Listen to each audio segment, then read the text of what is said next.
Hello guys, this is Tutorial Stream, and in this video you will learn how you can invite a co-editor to your notes in Workflowy.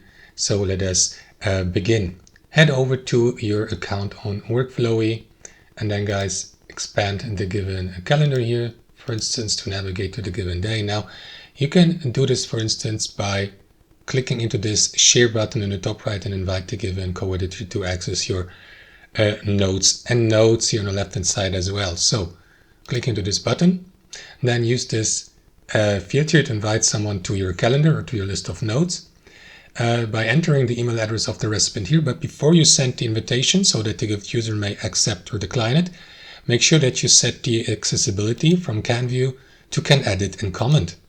That way the given user will have the opportunity to edit text, for example, or content within your notes and notes. You can also use an invitation link by enabling this feature here. Copy the link by clicking into this button. Just don't forget to switch to can edit and comment here as well. That's how you do it, guys. Thanks for watching. Hope you enjoyed it, and until next time.